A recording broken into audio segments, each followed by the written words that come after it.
Well, I think the Collaborative Funders Table wanted to move into this issue because we knew from the research coming out that youth employment was an issue in our city. We knew that opportunity youth, so those youth who aren't in school, aren't in training, and aren't in the employment sector, those were almost a missing group, and we needed to find a way to reach out to them and to see if we can build that connection between employers and youth. And so by hanging out with people, the fancy word is ethnographic research, we can get insights and then we can design better solutions around that.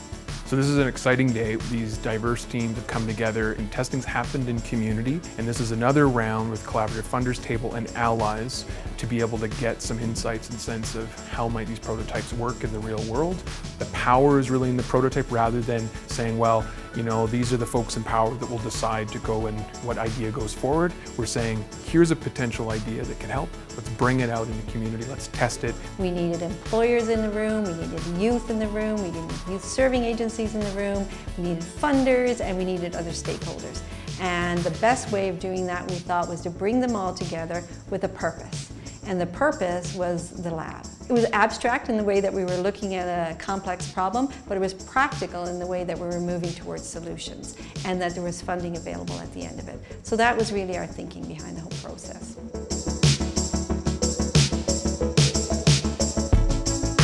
The problem that we were trying to solve, connecting opportunity youth to meaningful employment.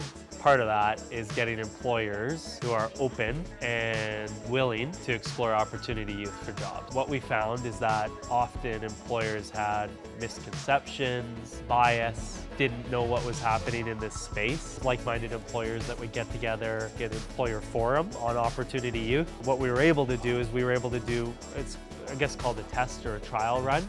So we actually pulled together, there's a list of employers there, Cal Tire, Calgary Zoo, CERT Logistics, Federated Co-ops, Hyatt, Starbucks as well, is we actually brought a group of employer representatives together and did a meeting. We had Tanya and Lita do a presentation about what opportunity youth say during their onboarding, and then the employers had lots of questions. It was great discussion. As well as doing the meetings, we've also been pulling together prototypes of material that we can share with employers. Coalitions, employer forums, like how do these things all relate? Because it can be a confusing space for employers. Not all employers can commit to a breakfast or lunch meeting, or that the network, if we want to reach all of Calgary and have a larger impact, we're going to have access, of course, through a social platform. There was some good feedback or advice provided to say, you know, you can attract the employers, but it's more the individual. Like you want to find individual at these employers who are passionate about this initiative, right?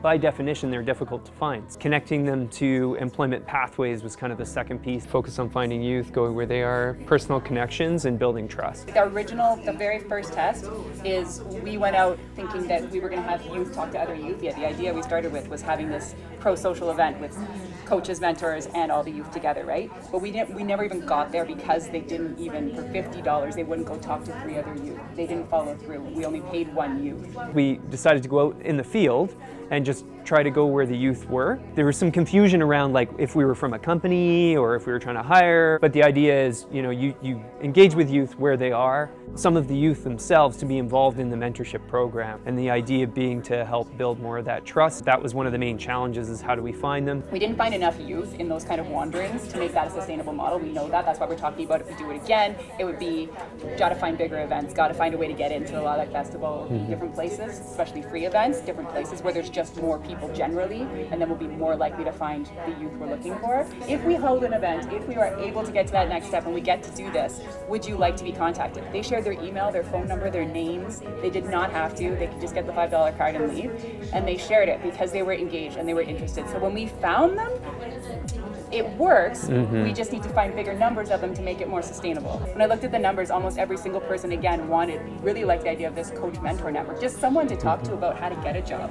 To move forward, design funding, particularly for the selection of pop-up locations, marketing and online tool development.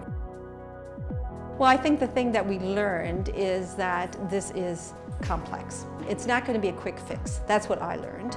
I learned that we need to spend a lot of time engaging employers, we need to spend a lot of time talking to youth, and that we need to really invest in that upfront work before we'll come up with real solutions. This is not an easy fix, and we as the Collaborative Funders Table need to be committed, I think, to the long term in dealing with this issue. And then there's going to be some conversations with the CFT to be able to see how do we help get some of these promising ideas moving forward.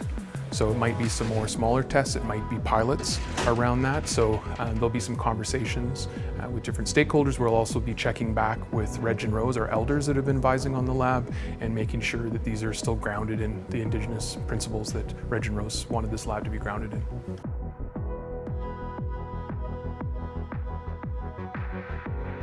We're Team 3.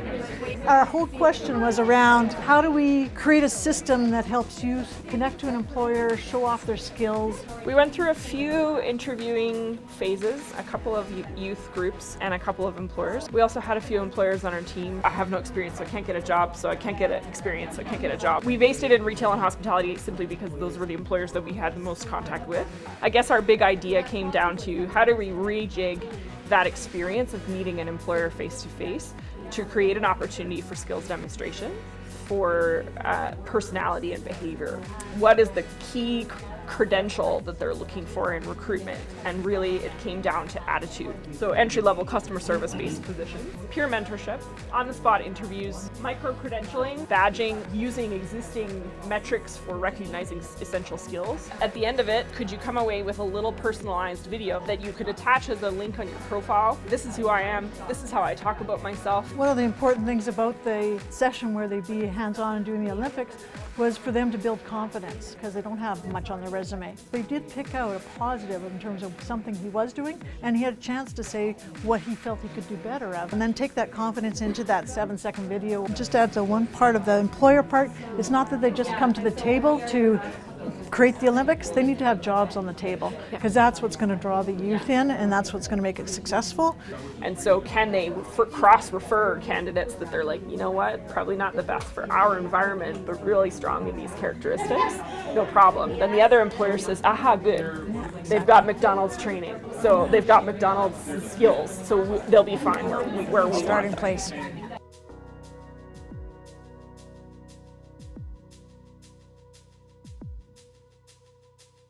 To be good treaty people, we can't, as settlers, can't just come in and do that work for people. We need to work in collaboration and co-create together. And so at that point, the convener said, we need to bring in elders and Indigenous folks to be collaborators and to co-create together. In our initial interviewing stage, our team went out and interviewed a lot of Indigenous youth. We also interviewed other employers as well, and we also had an Indigenous sharing circle with the elders. We learned a lot about intergenerational trauma, Indigenous youth sense of confidence, how smudging is really important to well-being and health, and how workplaces aren't actually really set up to allow for that important practice to take place. Our prototype was really based on kind of a multi-layered hiring event specific to Indigenous youth. Outreach and support for our Indigenous youth, but also for our employers, celebrating and sharing about, this event is specific for you as an Indigenous youth.